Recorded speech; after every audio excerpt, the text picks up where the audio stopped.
Hello. Uh, Good evening, everyone. And welcome back to the Zoom meeting. Well, for tonight's meeting, we are going to move on to talk about IELTS Academic Writing Task 1. Um, and then later on, we're going to move on to talk about Writing Task 2. But in tonight's meeting, we need to discuss IELTS Academic Writing Task 1 first. Okay? For listening skills, I think we already had 2 meetings for it.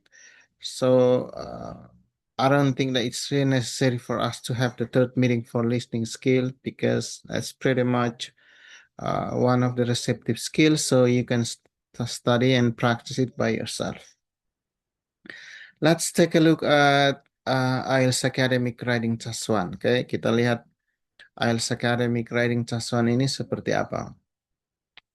Nah, tetapi first thing first, you need to understand the difference between IELTS general training and academic. And as far as I remember, Fatwa asked me about these questions, right? But pretty much about the differences. Nah, kalau misalnya kalian misalnya you're going to study abroad, you need to take the IELTS academic one. But if you'd like to maybe find a job or accompany your partner or your friends, whatever, you can take the the general training one. General training.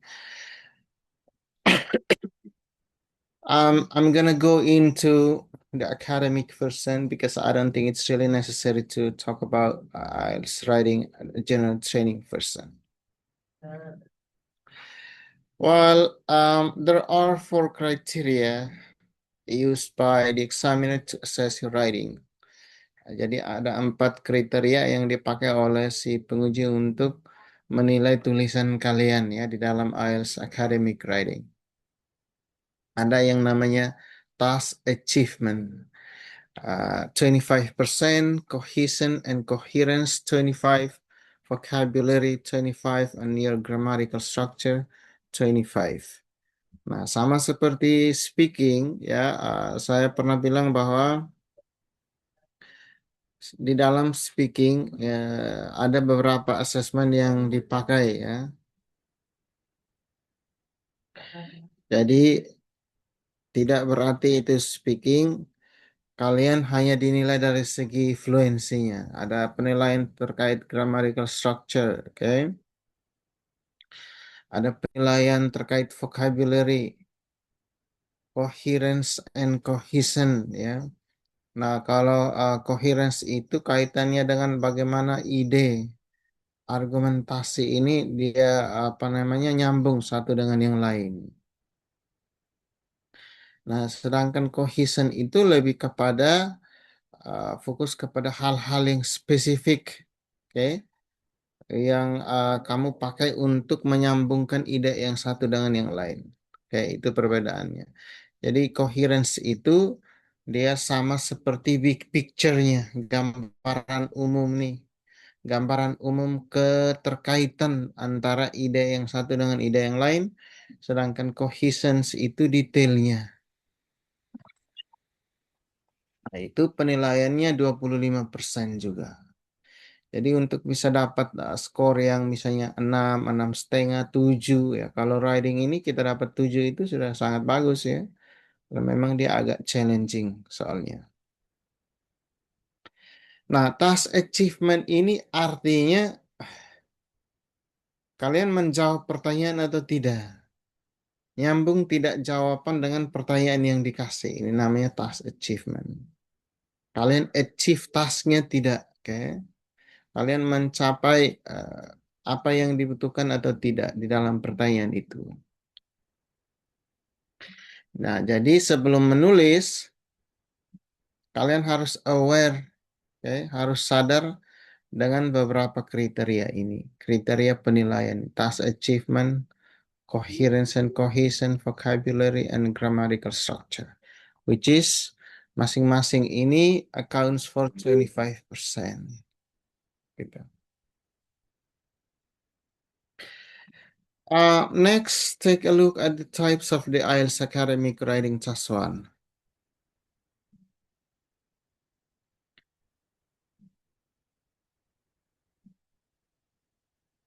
Nah, ini tipe-tipenya ya. Ada tipe-tipe pertanyaan IELTS Academic Writing Task 1, line graph, bar chart, pie chart, table map, process, multiple chart, dan lain sebagainya. Tipe-tipenya ada di sini semua ya. Nah, jadi we don't know exactly what kind or the type of IELTS academic writing task one questions that we will get when it comes to the examination. So it is better for us to understand the whole types of this IELTS academic writing task one. Nah, karena kita tuh tidak tahu ya, kita tidak tahu nih kira-kira kita akan dapat tipe yang mana saat nanti ujian. Jadi penting bagi kita untuk tahu semua tipe ini karena setiap tipe ini punya karakteristik berbeda-beda. Karakteristik kosakata yang dipakai pun beda-beda. Oke. Misalnya kosakata yang kita pakai untuk line graph akan beda dengan bar chart, pie chart, table dan lain sebagainya. Oke, next. Strategies and tips you need to know. Nah, sama seperti apa namanya speaking ya, kita butuh strategi, kita butuh tips nih.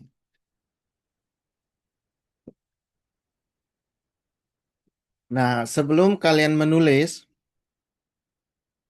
kalian harus pastikan bahwa, coba Fatwa kamu baca yang make,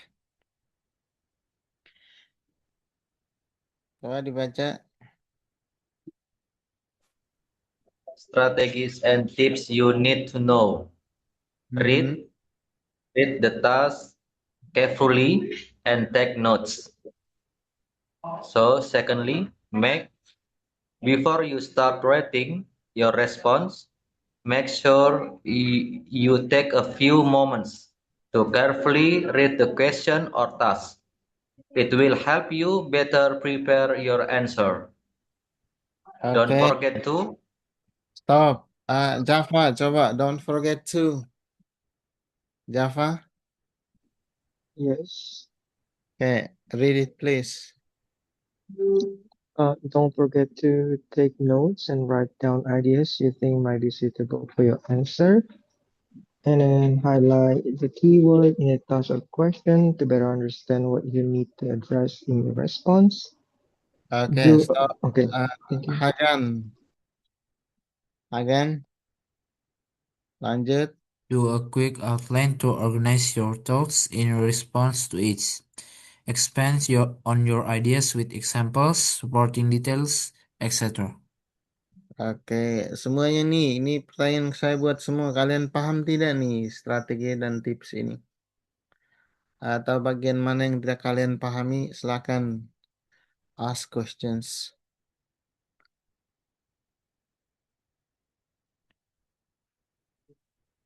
Halo, semuanya dipahami? Java? Yes, all understood. Fatwa? yes, sir. You understand all of them?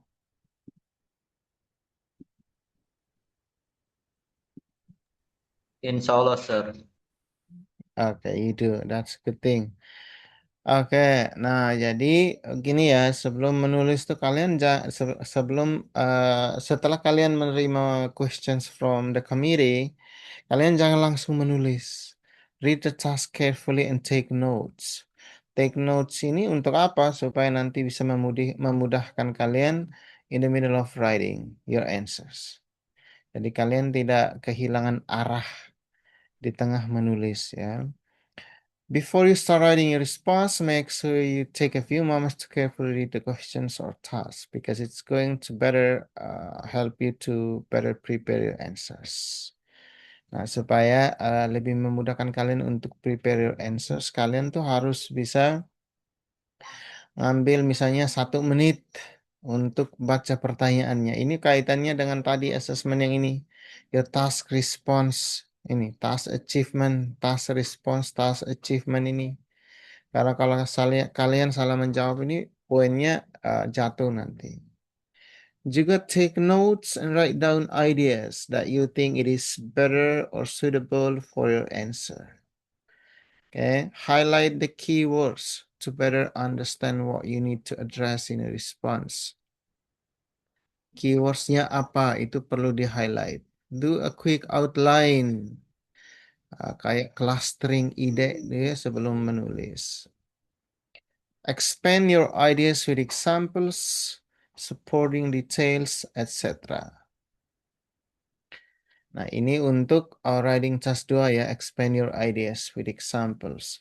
Kalau untuk task 1 itu, you need to get rid of using your personal arguments or opinions or assumptions. Jadi, untuk writing task 1, kalian tidak boleh pakai ide, argumentasi, dan lain sebagainya. Kita harus describe the data the way it is. Deskripsikan data sebagaimana adanya. Jadi, misalnya datanya begini, kita tidak boleh masukkan asumsi dan argumentasi pribadi bahwa misalnya kalian katakan, oh menurut saya ini datanya begini karena begitu dan lain sebagainya. Itu tidak boleh.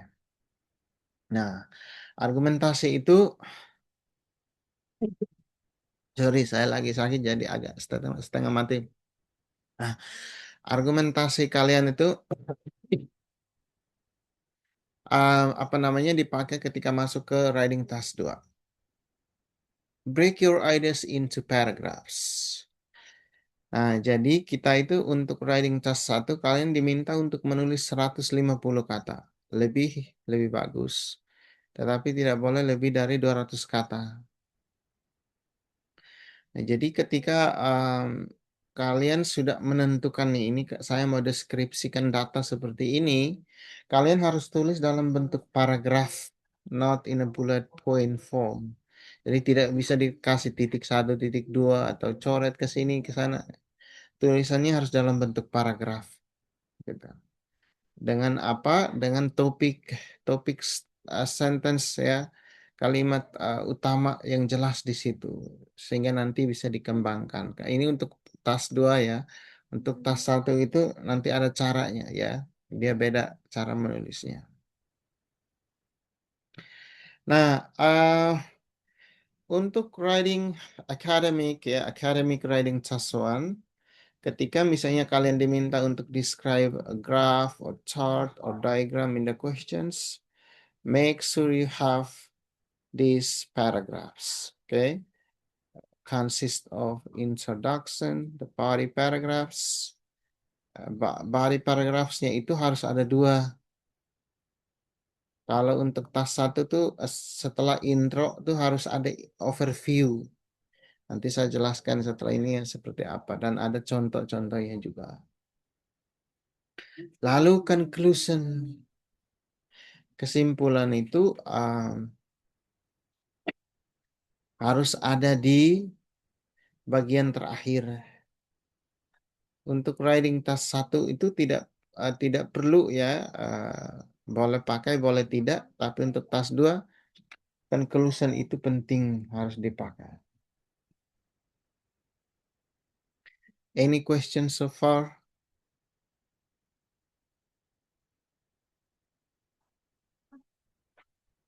Hello. Do you have any questions?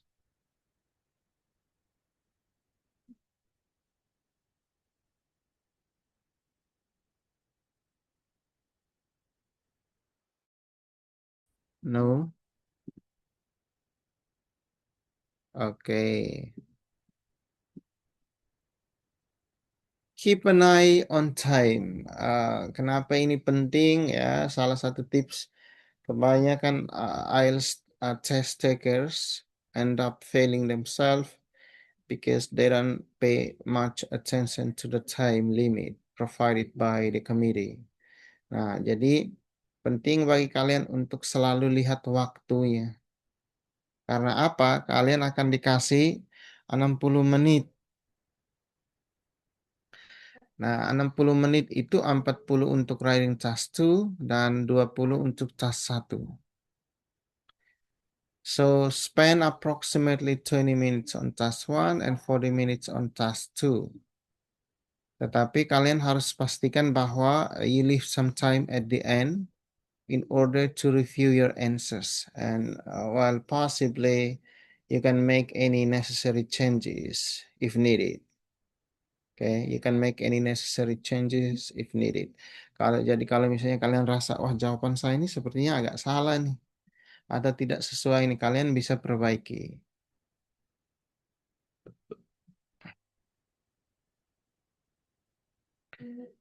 Okay, use cohesive devices to keep your writing organized. Apa maksudnya? Cohesive devices itu ini bahasanya apa namanya? Cohesive devices ini bahasanya kami orang bahasa Inggris ya. Tapi sederhananya cohesive devices itu adalah kata penghubung, linking words. Ya, sama seperti fanboys ya, for and no dan lain sebagainya.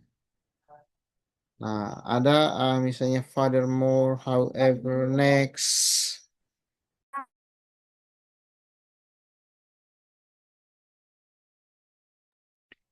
first, second, third, finally dan lain sebagainya ya. Nah, ini dipakai untuk writing task 2. Tips. Nah, sebelum menulis ya, jadi seperti yang saya bilang tadi, ketika disodorkan questionnya, you don't have to just start writing. Okay, you need to understand how the test is marked.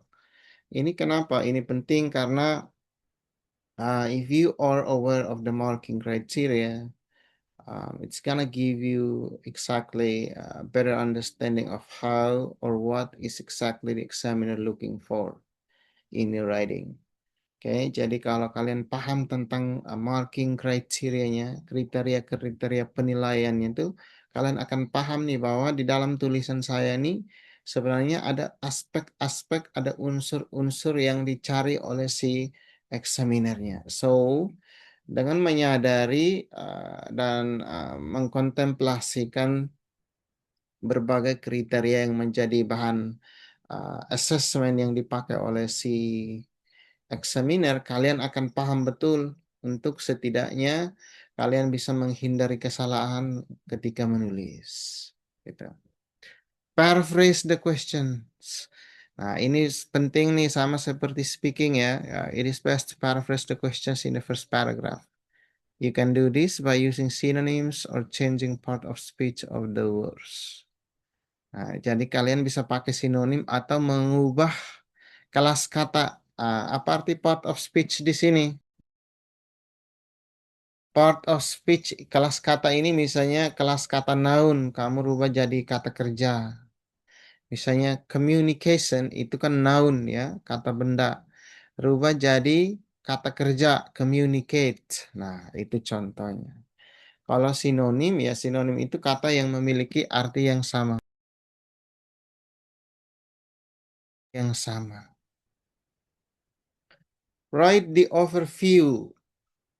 In order to do this, you can pick 3 or 4 of the main features and write about them generally without referencing any data. Apa artinya? Artinya begini, kalian bisa ambil 3 atau 4 fitur utama dari data itu, ini untuk task 1 ya. Lalu tulis secara general tanpa menyebutkan numbers-nya, datanya, specific numbers itu misalnya 40%, 50% tidak boleh disebutkan. Support the main features in a new paragraph. Kalian harus support apa yang kalian tulis. Nah, ini organisasi tulisannya. Intro, paraphrasing, overview, content, lalu conclusion. Conclusion ini sifatnya opsional. Sifatnya opsional artinya apa? Artinya kalian bisa apa namanya? Kalian bisa masukkan ini, bisa tidak. Oke.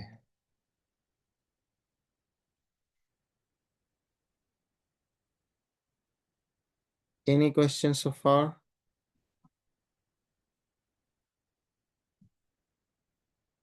Ada pertanyaan sejauh ini?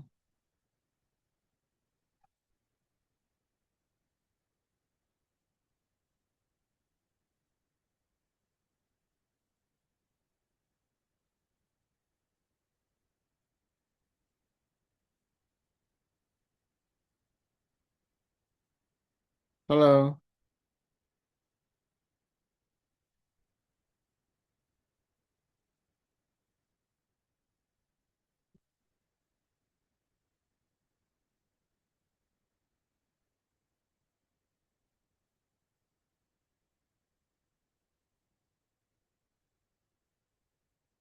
No questions?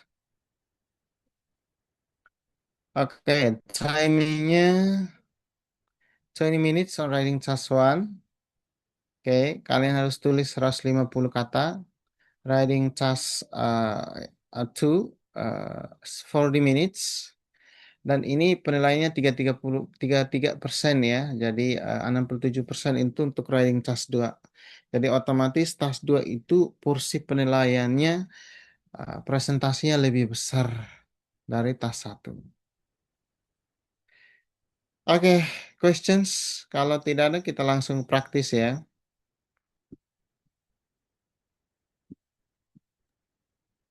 Terus Sergi, Ya, oke. untuk yang task 1 sama task 2 itu jika kita kan task 1 20 menit, Sir. Tapi kita belum selesai lebih dari 20 menit, apa langsung lanjut ke task 2 apa bisa diselang-seling dulu? Mungkin task 2 dulu baru task 1, Sir. Boleh. Itu tergantung ya. Kalau misalnya kamu rasa pertanyaan task 2 itu lebih gampang, lebih mudah, alangkah baiknya dahulukan itu. Supaya apa? Supaya hemat waktu. Ya, kalau kamu rasa task 1 lebih lebih gampang, dahulukan itu. Nah, kalau misalnya task 1 kamu cuman menghabiskan waktu hanya 15 menit, boleh langsung move on ke task 2. Gitu. Tidak menutup kemungkinan ya.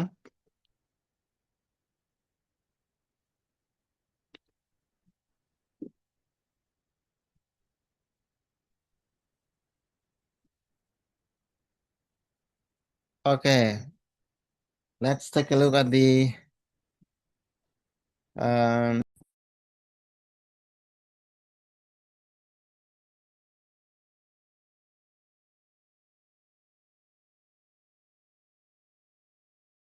kita langsung lihat yang pertanyaannya ya.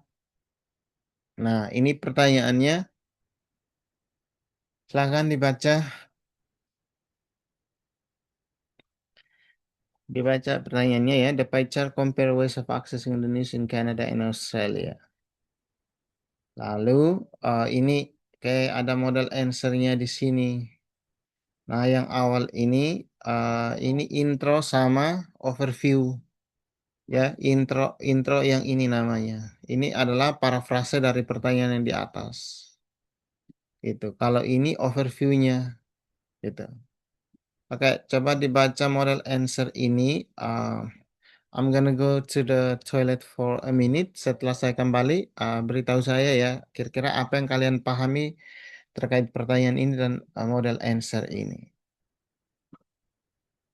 Ya, ini model answernya, pertanyaannya yang ini. Oke, mau di screenshot boleh, soalnya materinya saya belum share di grup ya. The pie chart compare ways of accessing the news in Canada and Australia. Summarize the info by selecting and reporting the main feature and make comparisons where relevant.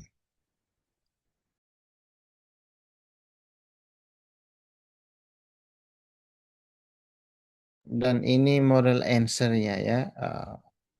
Model jawaban 182 kata. Okay, I'm going to the toilet for a minute.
Oke, balik lagi ya.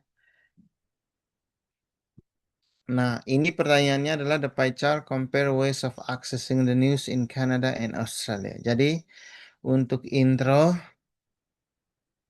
kita perlu parafrase pertanyaan yang ini. Oke, parafrase pertanyaan yang ini. Ini parafrasenya. The pie chart show the principal ways of finding out the news in two different countries, Canada and Australia.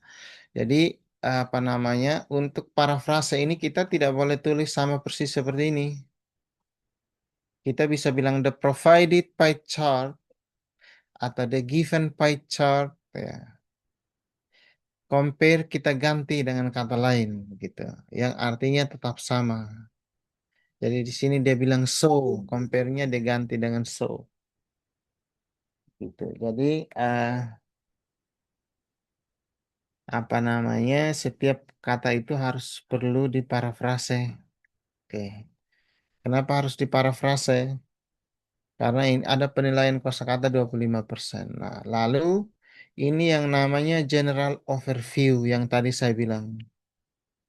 Nah, di general overview ini, oke, kita tidak boleh menuliskan angka, tapi kita hanya boleh menuliskan gambaran umumnya. Gambaran umum dari apa? Gambaran umum dari data yang ini. The two nations so broadly similar patterns. Dua negara ini secara garis besar menunjukkan pola yang sama. Though there are some differences, both significant and minor. Tapi dia tidak menjelaskan, dia mendeskripsikan atau menyebutkan datanya secara spesifik ada berapa begitu. Oke. Nah, jadi ingat untuk yang paragraf pertama di IELTS Academic Writing Task 1 ini harus ada introduction maksudnya. Introduction itu simply secara sederhana adalah parafrase dari pertanyaan. Lalu setelah parafrase harus diikuti oleh general overview yang ini. Paham ya? Lalu masuk ke body paragraph. Ini namanya body paragraph. Yang ini. Nah, di body paragraph, ini body paragraphnya. Okay. One of the most prominent features of this data is that, jadi di body paragraph ini kita compare dan kontras data yang ini. Tapi harus dijelaskan dari mulai yang paling terbesar datanya. Jadi misalnya di sini banyak orang pada umumnya mengakses berita melalui media apa di sini? Yang paling banyak untuk kedua negara. Hello, Online, sir. Online, online yakin. online and TV. Online and TV. TV, bukan TV ya, TV. Online and TV ya. Oke, nah jadi ingat untuk data itu kita jelaskan seperti yang saya bilang tadi, mulai dari yang paling besar menuju yang paling kecil. Oke, jadi dari yang proporsinya paling banyak menuju yang presentasinya paling sedikit. Gitu. Lalu ini konklusi, which is sifatnya optional. Oke, whether or not you have it, it's up to you. It's absolutely based on your preference. Kalau misalnya you feel like you already reach 150 words, there is no need to use the conclusion part. But if you feel like you still have some words to get or to reach 150 words, it's fine to have the conclusion part. Paham ya maksud saya? Jadi kalau misalnya kalian rasa, wah ini tulisan saya sudah 180 nih, nggak perlu pakai konklusi. Oke, konklusinya tidak perlu lagi karena dia sudah 180 kata gitu. Nah, jadi secara garis besar polanya seperti ini ya, organisasi tulisannya seperti ini. Kita mulai dari intro yang saya highlight ini adalah simply parafrase dari pertanyaan diikuti oleh apa ini namanya? Yang saya highlight ini namanya apa? Halo, Overview. overview. Overview. Kalau tidak ada suara, mending ya Zoom ini diakhiri saja ya. Karena saya tidak bicara dengan black screen di sini. Ada manusia-manusia di dalamnya. Saya pun lagi dalam keadaan sakit soalnya. Kalau malas Zoom ya kita akhiri saja Zoomnya. Oke. Nah ini apa nih? Disebut apa nih? Yang saya Body highlight. paragraph. Body paragraph. Di balik paragraf apa yang harus dibuat? Detailed information. Hmm. Comparison between the charts. Terus, Start from the biggest percentage. oke. Oke. Lalu ini konklusinya, gitu ya. Jadi memang simple ya, simple organisasi paragrafnya nih. Jadi kita harus paham juga. Yang terpenting adalah you need to understand the data. You need to better understand the questions. Itu poin pentingnya. Karena kalau misalnya kalian tidak apa namanya, kalian tidak pahami pertanyaan ini, agak susah memang untuk kalian bisa deskripsikan data ini. Kan kita harus compare and contrast the data. Compare and contrast the data ya. Jadi misalnya, oh kita bilang di Kanada orang mengakses berita menggunakan media TV itu 40%, sedangkan di Australia berapa begitu. Nah, itu cara kita compare and contrast the data. Lalu ini dia. Nah, ini kosakata yang perlu dipakai untuk wait a second. Vocabulary for us. Academic writing class one. Nah, ini kosakata yang perlu kita pakai untuk mendeskripsikan penjelasan saya tadi ya. Dimulai dari intro, diikuti oleh overview, lalu body paragraph. Koneksinya kurang bagus ya. Still loading. Oke, anyway, balik ke sini ya. Nah, ini dia. Let's take a look at it. Nah, setelah ini saya mau kasih satu soal, kalian latihan menulis ya. Nah, ini tips-tipsnya. Use the correct synonym in your writing. Yang ini tadi sudah ada semua. Tapi saya mau highlight sekali lagi supaya kalian bisa tahu dan sadar bahwa di dalam IELTS Academic Writing itu kita tidak boleh melakukan kesalahan-kesalahan ini. Use correct synonyms in your writing. Nah, jadi sinonimnya ini harus betul. Use a range of vocabulary. Kosakata ini range-nya harus bagus nih. Jangan sampai kaku kalian menggunakan kosakata. Lalu, do not repeat words and phrases from the exam questions unless there is no alternative. Oke, apa maksudnya? Jangan ulangi kata-kata yang ada di pertanyaan itu kalau misalnya kalian punya kemampuan untuk melakukan apa namanya parafrase. Use some less common vocabulary. Ya, apa arti less common? Arti yang jarang dipakai orang, tidak lazim, tidak umum. Sorry, tidak umum dipakai orang. Itu akan bagus nih. Do not use the same word more than once or twice. Nah, jadi misalnya pertanyaan yang ini, sorry, pertanyaan yang ini ya. Kalian tidak boleh pakai kata contoh misalnya accessing the news tidak boleh dipakai lebih dari sekali. Karena apa? Memang tidak ada salahnya. Misalnya kalian tidak melakukan kesalahan tata bahasa, that's gonna be just fine. You're gonna be just fine. But the problem is using one word twice, okay, or more than once, it's gonna cost you in terms of your grade. Oke, ini konsekuensinya nanti kalian akan memiliki nilai yang kurang bagus dari segi asesmen kosakata. Gitu. Paham ya sejauh ini ya?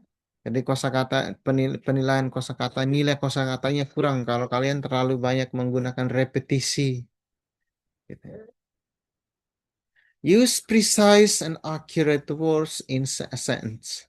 Oke, in a sentence. Orang Amerika bilang in a sentence. Sentence, bukan sentence. Mereka bilang sentence, identity, writing, meeting, dan lain sebagainya. Itu aksen Amerika tuh ya. Balik ke kemarin kita belajar listening tuh ya, itu aksen Amerika. Let's take a look. Kenapa tadi saya bilang you need to understand each type of the questions? Nah, ini alasannya. Ketika kita diperhadapkan dengan tipe soal seperti ini, misalnya yang ini, kita harus bisa menggunakan kata-kata seperti climb, gradually, slump, stabilize, increase, drop, dan lain sebagainya. Beda lagi, misalnya pertanyaan itu jenis pertanyaan table atau map. Beda kosakata yang kita pakai. Atau seperti tadi yang pie chart. Kan kita tidak bisa pakai kata climb, slump, gradually, meningkat. Kan tidak ada di sini kan. Oke, misalnya ini. Ini makanya tadi saya bilang pahami pertanyaannya karena setiap pertanyaan itu butuh kosakata yang beda-beda. Nah, untuk tipe pertanyaan pie chart seperti ini kita tidak bisa bilang jumlah orang yang mengakses berita menggunakan media TV meningkat atau mengalami penurunan, tidak ada di sini.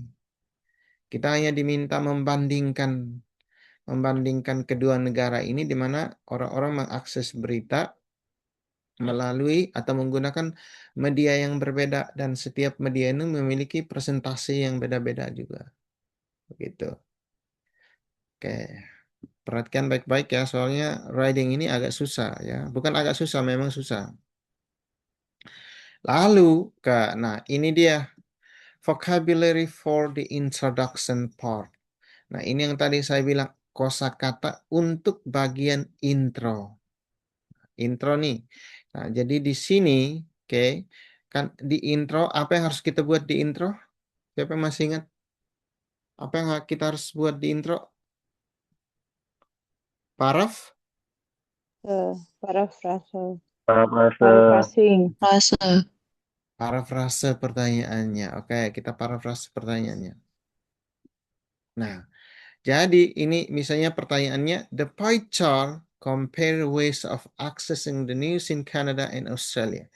Nah, instead of just saying or writing the pie chart compare, ketimbang kalian hanya menulis the pie chart compare ways of accessing the news in Canada and Australia, kalian harus sekreatif mungkin mengubah kata-kata intro itu dengan ini nih. Misalnya kalian bilang the given pie chart, nah yang ini. The pie chart compare itu kalian langsung ganti atau the presented pie chart, tapi pie chartnya tidak boleh diganti. Kamu jangan ganti pie chart jadi table map, itu tidak nyambung ya, karena jenis pertanyaannya itu memang pie chart ya, grafiknya itu grafik yang ditunjukkan itu memang bentuknya pie chart begitu. Ah, ini cara terkreatifnya, kalian bisa bilang the given pie chart, lalu ada banyak sekali kata kerja di sini nih, verb ini ya, bentuknya nih, shows, represent, depicts, illustrate, nah. Tergantung, balik lagi. Kalau misalnya pie chart-nya lebih dari satu, kata kerjanya tidak boleh kalian tambahkan S di sini.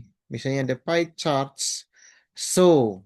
Hanya boleh show saja tanpa S. Siapa yang tahu alasannya kenapa?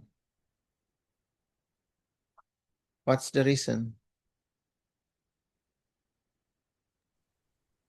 Singular noun.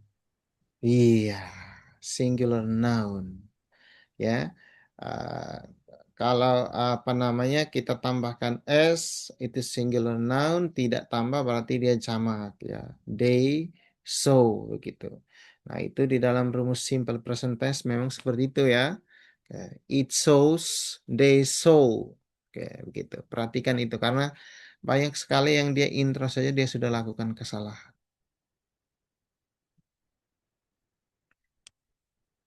Oke.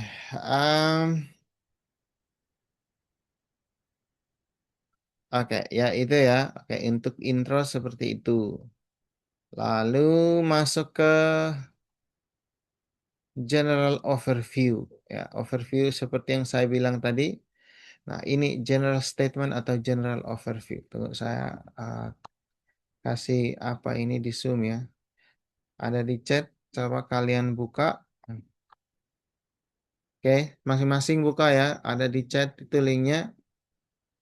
Lihat general overview. Nah, di general overview di writing task 1 ini kita harus tahu apa, di mana, kapan.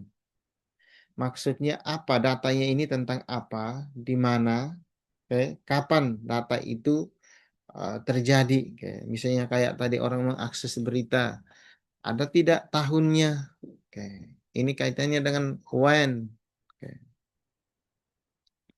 Presentasi dari teacher contoh ya. What were three Australian schools when from 21 sorry ke 2001 ke 2005. Hmm. Kosakata untuk the general trend part, in general, in common, generally speaking, dan lain sebagainya. Nah, jadi di general trend part atau general overview itu sama artinya ya. Kalian jangan bingung nih. Yang general overview atau general trend ini yang ini nih. Yang ini. Ini yang namanya general trend atau general overview. Oke. Jadi kalian bisa langsung tulis seperti ini. Kalian juga bisa bilang generally speaking, the two nations show broadly similar patterns, though there are some differences, both significant and minor. Nah, tapi ini beda ya, apa namanya, versi dalam model answer ini. Kalian bisa pakai versi kalian sendiri. Tapi yang terpenting adalah kalian harus tahu bahwa di setiap bagian di dalam IELTS writing ini, bagian misalnya paragraf 1, paragraf 2, ada kosakata khusus yang perlu dipakai di sini. Misalnya ini, in general, atau kalian juga bisa pakai in common, atau generally speaking, as it is observed, as a general trend, dan lain sebagainya. Atau ini, saya paling suka yang ini. Ini yang less common nih. At the onset, the two nations, bla bla bla, dan lain sebagainya. Tadi kan kita disarankan untuk menggunakan kosakata yang less common, yang sophisticated, yang advanced. Alasannya karena nanti kalian peroleh nilai yang bagus dari segi kosakata. Any question so far? Ada pertanyaan sejauh ini? Yes, sir. Go ahead, please. Yeah. Okay. Talk about writing. As writing, honestly, I've always found it challenging to interpret and describe tables and charts, even in Indonesia, even in Bahasa. Mhm. So, I really wanna ask, like, how can I develop my ideas more effectively in the body paragraphs? Because I've practiced IELTS writing several times, but I always struggle to explain my ideas, and I often get stuck and end up repeating the same words or expression. And how can I improve this thing? Okay, that's a good question. And I think it's not only you, a lot of IELTS writing candidates also experience the same thing because it's pretty challenging, right? IELTS is tough, and I have to admit it as well. Well, let's go back to my previous explanations of about how to extend or how to elaborate your ideas when it comes to the body paragraph. Take a look at this example. As I told you previously, in IELTS Academic Writing Test 1, we don't need to use our own arguments or assumption. That's the very first thing. So you need to get rid of using your personal arguments or assumption whatsoever because it's not acceptable in IELTS Academic Writing Test 1. You can do so when it comes to writing Test 2. Okay? The second thing, take a look at the data. Okay, in order to be able to extend or organize or expand your ideas thoroughly or completely and in a more organized way when it comes to body paragraph, you need to take a look at the data pretty well in order to have a better understanding of what need to be addressed in the data, whether you need to compare or whether you need to contrast the data, whether you need to present or describe the percentages, etc., those kind of things. Understanding the data better gonna help you a lot in terms of how to navigate each idea when it comes to body paragraph. And take a look at the specific data, the percentages. Let's say, as I told you, you need to describe the data starting from the highest one and moving on to the lowest one at the end of your body paragraph. And yes, sometimes it's pretty daunting for you to find the synonym. So my suggestion is, based on your personal experience, I think you need to better understand or better memorize a lot of vocabulary. Okay, it's going to help you a lot in terms of paraphrasing the questions, and you can do so. It's pretty much the same, just like speaking. You have to have the ability to always paraphrase the questions. And in order to do that, I think the, the things that you have to do is just simply memorize a lot of vocabulary. Okay, memorize a lot of vocabulary. And please get rid of using your personal arguments or assumptions when it comes to describing the data, because we need to describe the data the way it is without adding on our personal arguments or assumption whatsoever in the body paragraph. Okay, and then, well, when it comes to the use of vocabulary, each type of questions actually has their own characteristic. What I mean is, let's say when it comes to pie chart like this, and compare with, let's say, the questions about the one that I saw you previously, this one, they actually require different grammatical structure, require different vocabulary to be discussed or to be used. So you need to have understanding about what type of the questions that you are facing right now, okay, when it comes to the test or the retest. Because by understanding those differences, you're gonna know better in terms of how to use more suitable or appropriate vocabulary. Okay, let's say this one.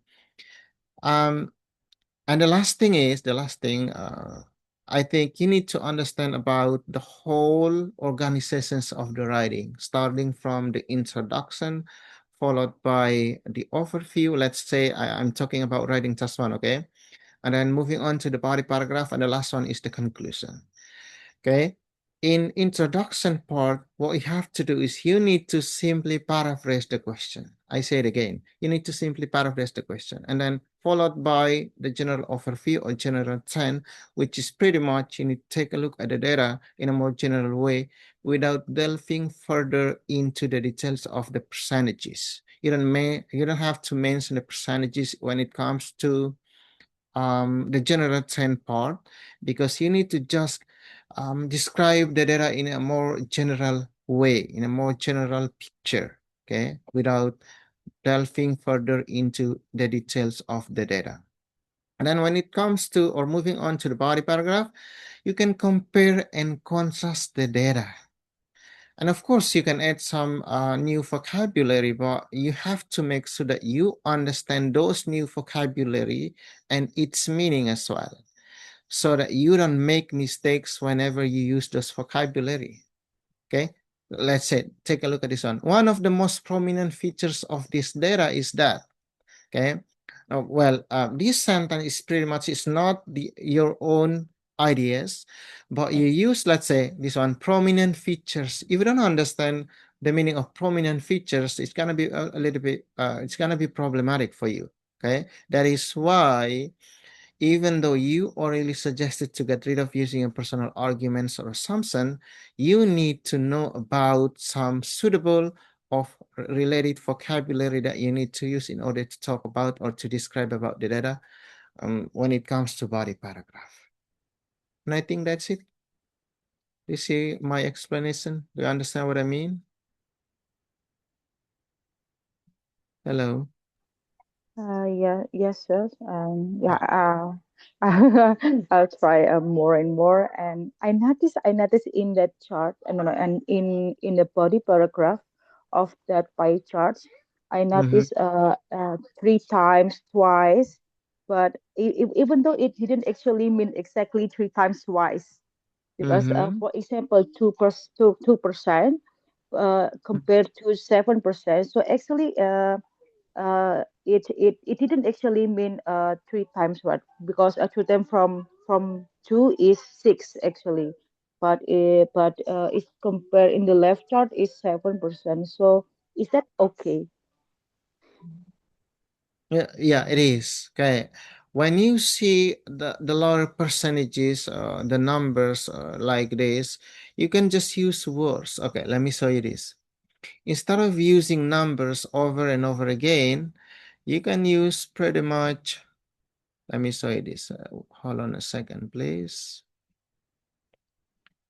Okay, this one. Medium, big change, okay? Medium change, moderate, minor change. Okay, so you can say significant or somewhat moderate, somewhat fractional, slightly, etc. And these are the words that you need to use in order to get rid of using a lot of percentages or numbers. So let's say 4%, you can just write a tiny fraction, or 25%, you can just write exactly a quarter, or 50%, exactly a half. And yes, of course, you need to get rid of using words over and over again because it's pretty much repetitive, right? And then being repetitive is not acceptable because you're going to get a low score in terms of vocabulary. So you need to know about, not only you need to know about how to use those fractions and proportions, but also, well, at some point you need to know about how to combine words and numbers, words and percentages, so that in this body paragraph, the examiners doesn't see a lot of percentages, a lot of numbers starting from the very first the very first sentence up to the last one. Okay, that is why you need to be more creative in using or combining those those words and numbers or percentages. Okay, that's it. Okay, okay, sir. All right, that was a good. Yeah, thank you for the explanation. That's really new for me. Okay, no, well, no worries, no worries. What you need to do more is you need to keep practicing, okay? Because practice makes perfect, I believe. I believe so. So, even though I already told you about the overall organizations of the writing, what need to be used or what you should include in the introduction, in the general trend or general overview, and the body paragraph as well. But above all, okay, and most importantly, you need to do practice. Practice a lot, practice, practice, and practice every single day. And then, well, you're gonna get better in terms of, describing the data. Yeah. All right. Any other questions? Ada pertanyaan lain dari yang lain? Boleh? Paham ya kalau misalnya saya kasih penjelasannya full in English. Paham tidak paham harus berusaha paham ya karena ini kan ambisinya mau kuliah di luar negeri kan. So otomatis when you're studying abroad, the medium of instruction will be 100% in English. So you need to better understand what the language is using by the professor, etc. Okay, any other questions? Ada pertanyaan lain? Nyaman? No, sir. Sarah, do you have any questions? No, No? sir. Hello? No, sir. All is good. Let's continue talking about this one. Okay. The graph below, okay, ini tipe pertanyaan yang agak berbeda ya. Ini grafik nih. Shows the percentage of part-time workers in each country of the United Kingdom in 1980 and 2010. Oke, orang Amerika bilang 80 ya. 1980 and 2010. The percentage, ya. Kalian boleh bilang percentage, tapi saya tidak terbiasa dengan aksen British soalnya. Percentage of part-time workers in each country of the United Kingdom. Nah, ini ya, coba sebelum saya kasih penjelasan ya, karena saya sudah bicara banyak tadi. Coba kalian lihat data ini and tell me what it is. Boleh ya. Coba kalian lihat data ini dan beritahu saya ini tentang apa dan kalian akan buat apa di bagian terlebih khusus overview-nya. Coba, supaya jangan saya yang bicara sendiri ya, yang harus banyak aktif kalian nih. Dari tadi banyak diam nih. Saya sudah pernah bilang ulang-ulang, jangan jadi mahasiswa cuma datang, duduk, diam, dengar, pulang.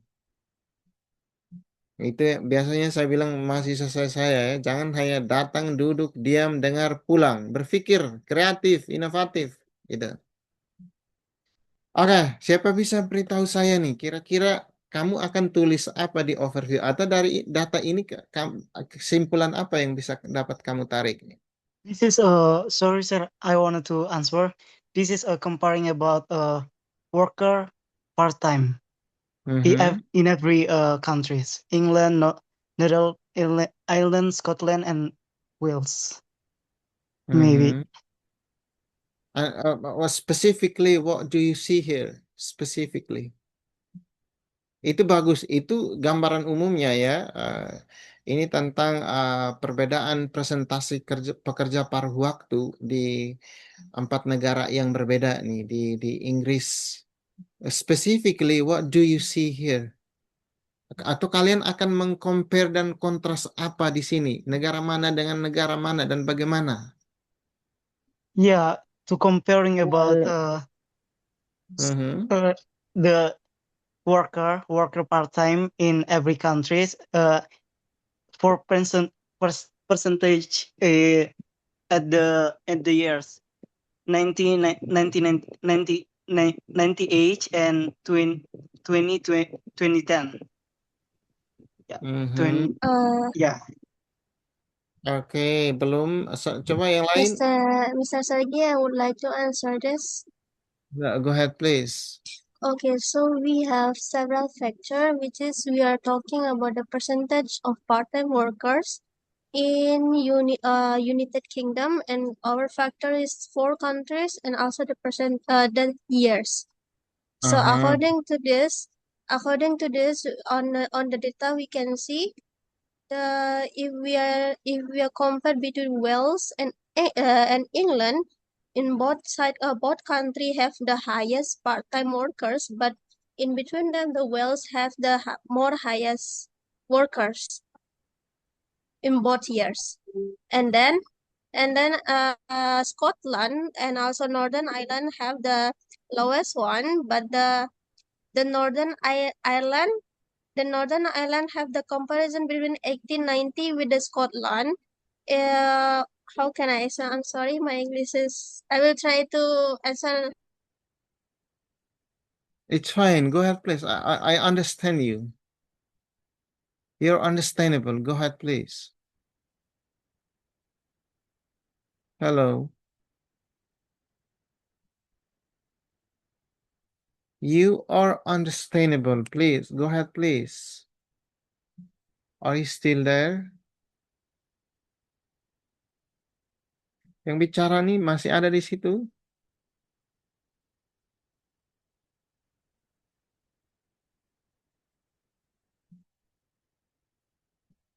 Hello.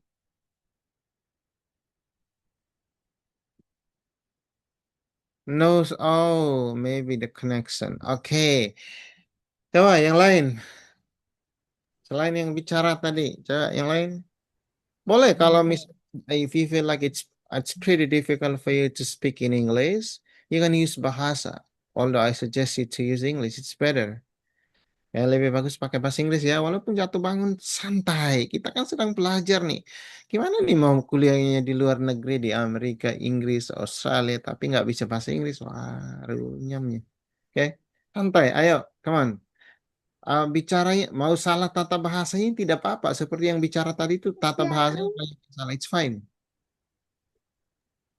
Oke, siapa yang bisa? Excuse me, sir.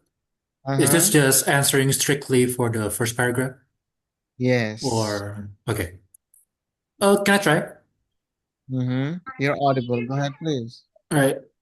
So for the overview is I went with the graph above depicted the portions of part-time workers of each country from the United Kingdom in 1980 and 2010s. Overall, each of these four countries doesn't show much differences in percentages, except from Scotland that have the biggest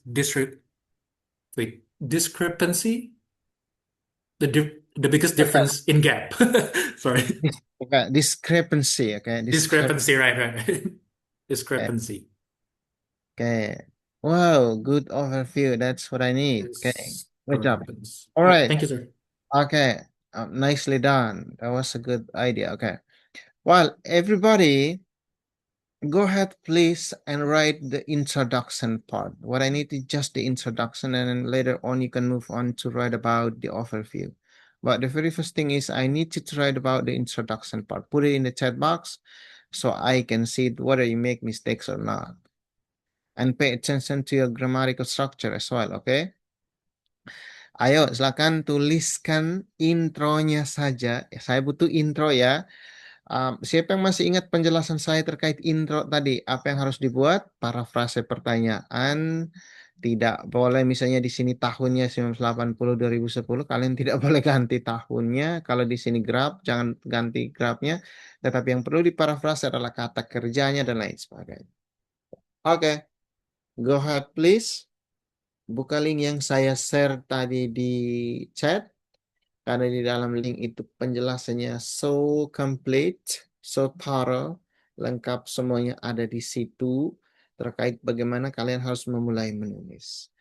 I just wanna see the introduction part, but if you can manage to write it until the general overview, it's better. Okay, go ahead and do it and put it in the chat box.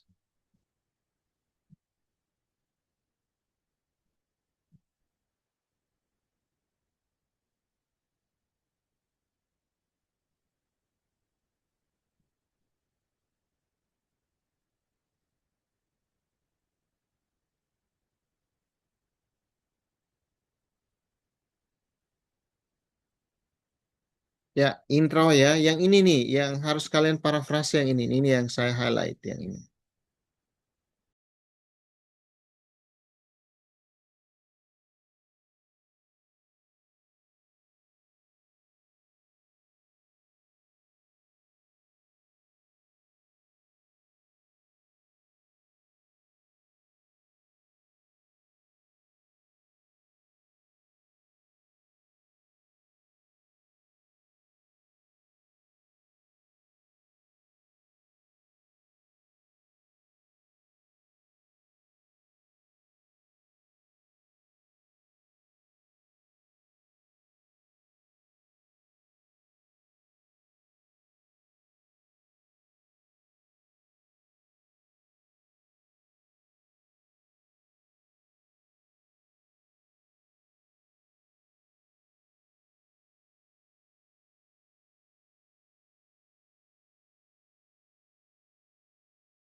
Okay, are you done? Put it in the chat. Ayo intronya sama overviewnya, silakan. Ditaruh di chat. Ayo, come on. Time is almost up.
Okay, Rosel, questions, please. Sorry, can you hear me? Mm-hmm.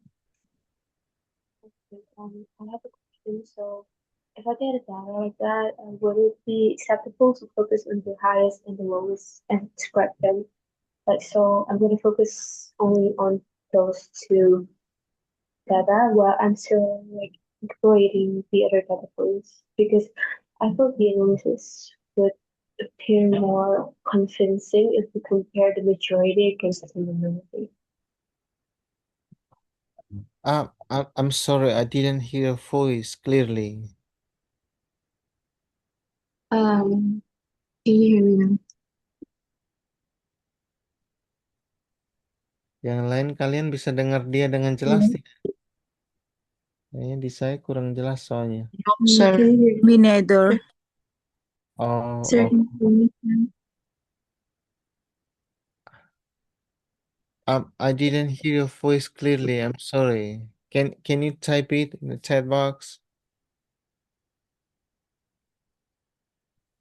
Can you just type it?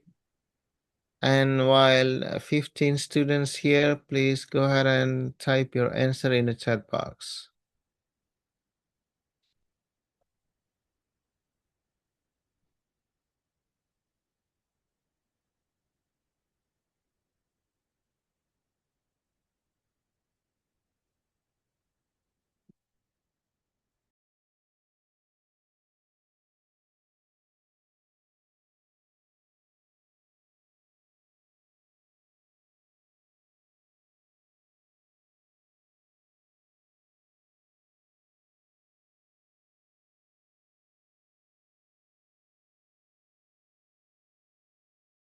Hello. Time is almost up. 3 more minutes. Then we need to finish the meeting. Belum lihat nih tulisannya.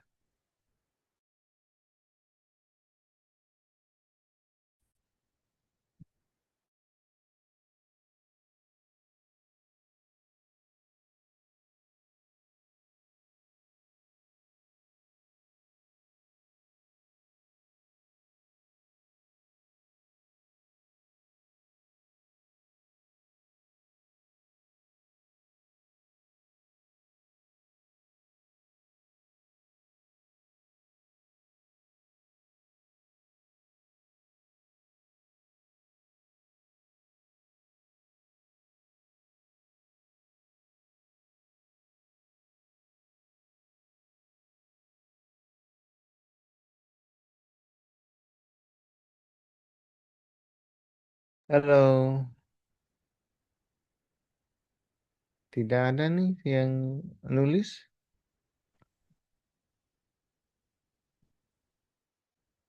Alright, time is up, everybody.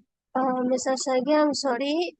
In chat box, there are a lot of our friends and overview. Oh, Yes. okay. Thank you for letting me know. I thought there's no chat. Okay. The graph above depicted the portions of part-time workers of each country from UK. Overall, each of these four countries doesn't so much different in percentages except from Scotland. Except from Scotland that has ya have ini kalau perhatian ini buat semua ya. Ini tata bahasanya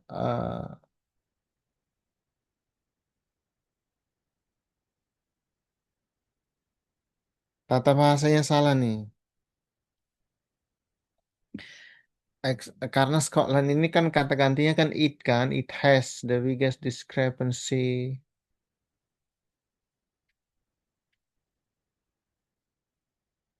Discrepancy harus disambung except Scotland has the biggest discrepancy. Okay. The bar chart above illustrate a comparisons of data regarding people working part-time in each country of the United Kingdom. Oh, bagus, Rosel. Rosel apa Rosil ya? Bagus nih. Oh, tinggal overview-nya ya. The bar chart compares the percentages of part-time workers.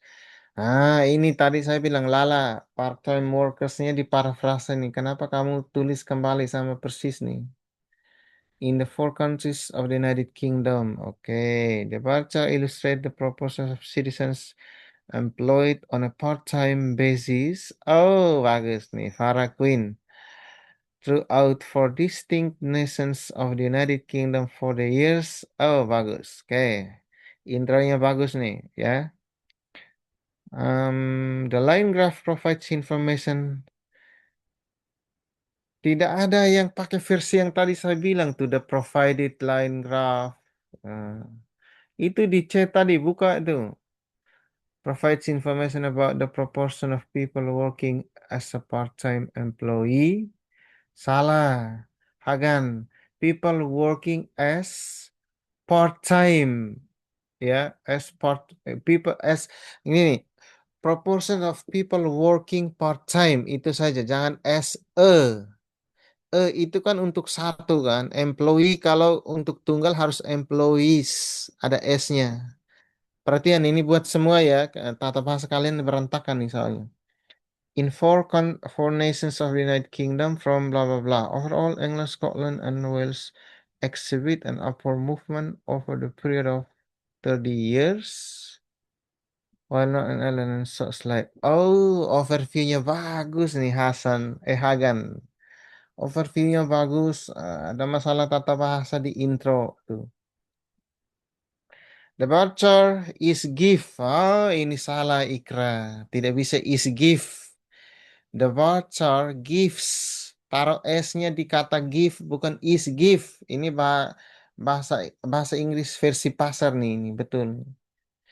An information or illustration of.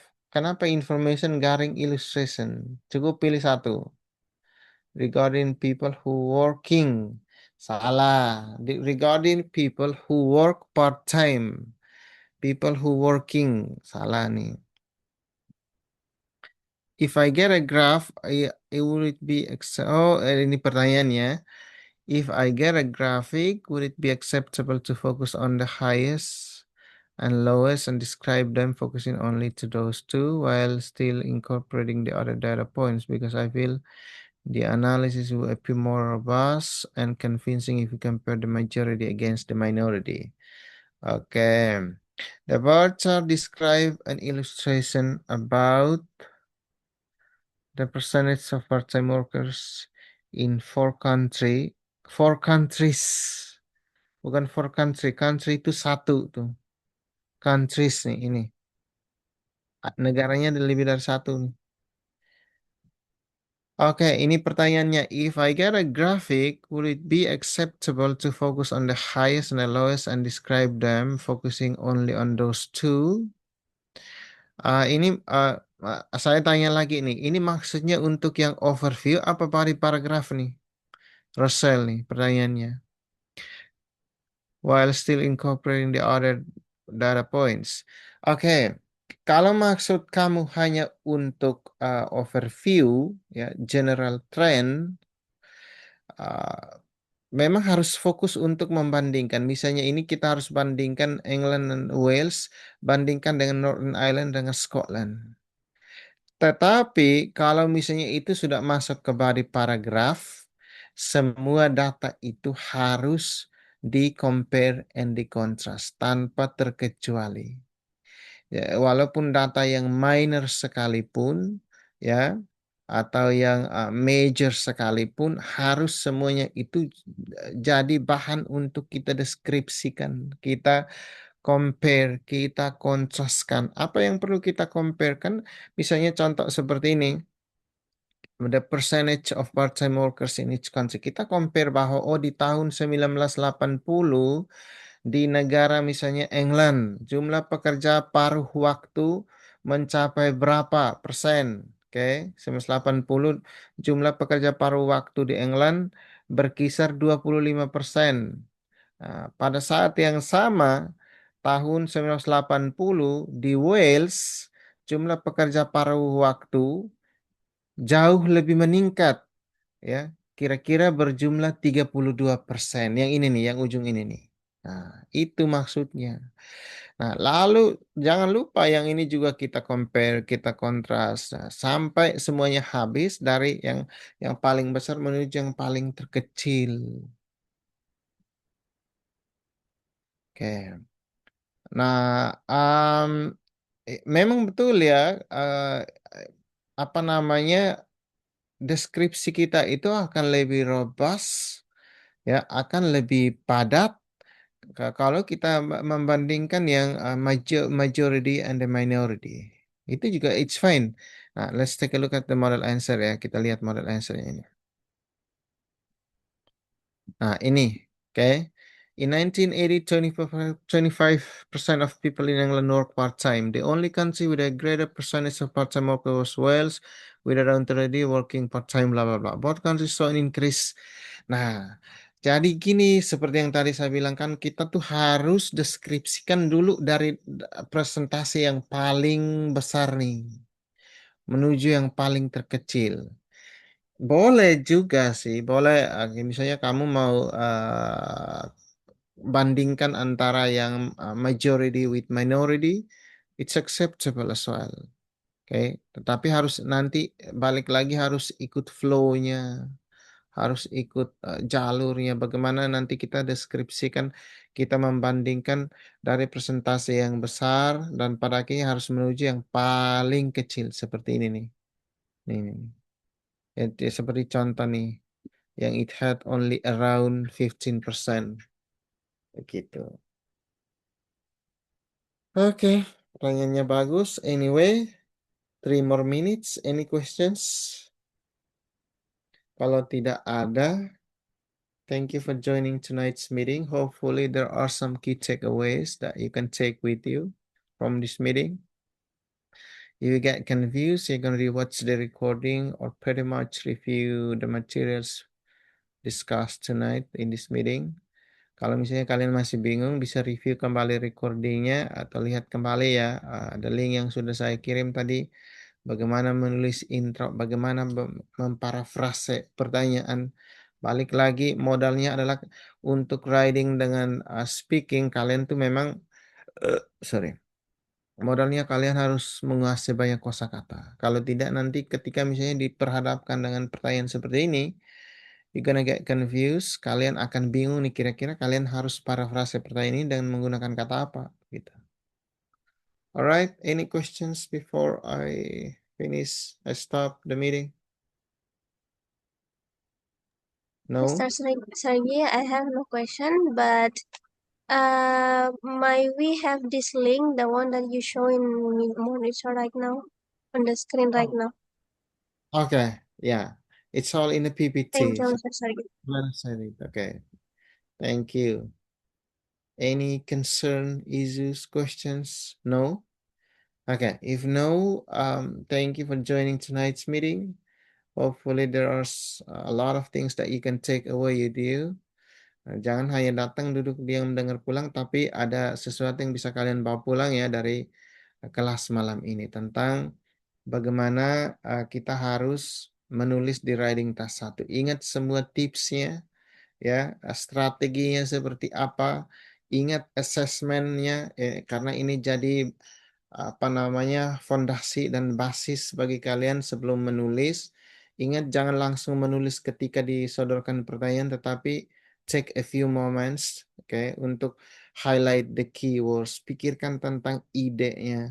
Baca pertanyaan dengan baik-baik sebelum mengelaborasi jawaban dan lain sebagainya. Above all, semua kriteria atau assessment ini memainkan peran penting di dalam nanti mereka mengakses kira-kira kalian mau dapat berapa.